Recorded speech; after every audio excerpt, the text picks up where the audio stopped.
Clear Quest 4 of Chapter 1 Windblown Sand are very hard. With only one character. Das sollte ja kein Problem sein.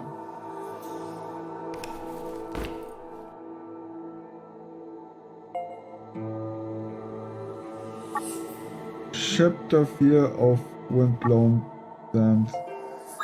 Up. Und very hard. With only one character.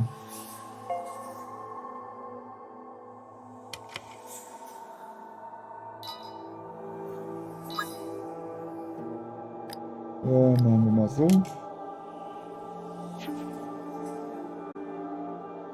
Sollte ja dann... Ne?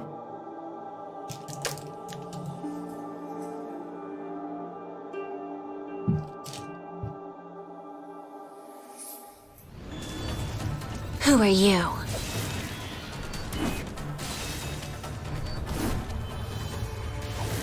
Voll schwierige Challenge, um die Hidden Quest freizuschalten.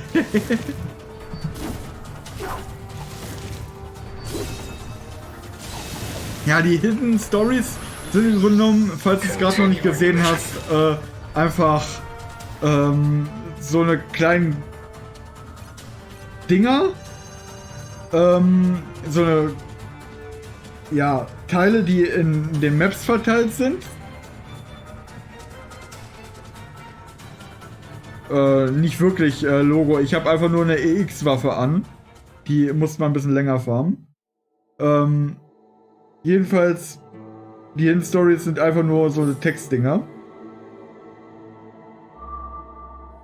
Deswegen, ne, gucken wir uns die halt zusammen damit an. So, und damit... Und wie man sieht, es geht halt automatisch los. Das ist das leichte Problem bei den Sachen.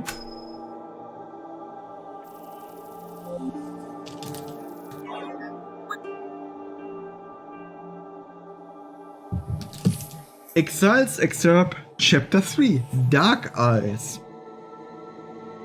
Die ist auch so lange. Oh, Hilfe.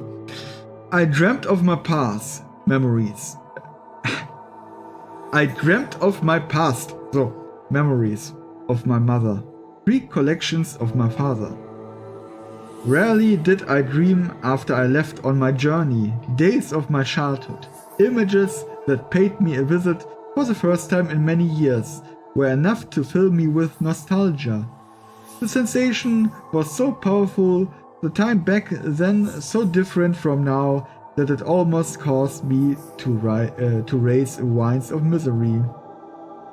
I wondered if what my mother said to me back then was true. I wondered what my father was thinking about when he spoke to me that day. As the questions from my dream arose, the sight before me warped once again. Heaven and earth flipped. Light and shadow melded. Would these be memories of another time? The next thing I know, I'm standing in a run-down shack. Before me, I see someone's back, one I am familiar with. I know right away what this is. I am in the process of repairing his clockwork body. I am sorry, my prince. There's a slight crackle to the voice I hear from over his shoulder.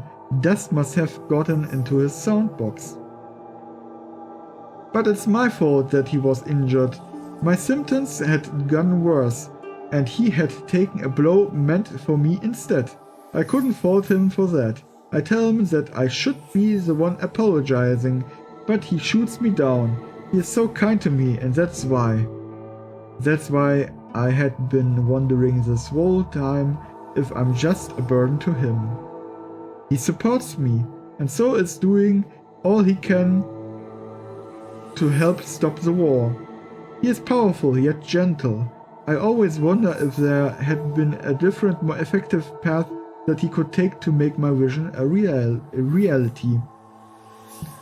All I can do for him is repair his clockwork mechanisms, and if I were ever to teach someone else how to do it, then he would have no more use for me. The unease bubbles within me and I give it voice. Should you really be accompanying me on my journey for the sake of my dreams?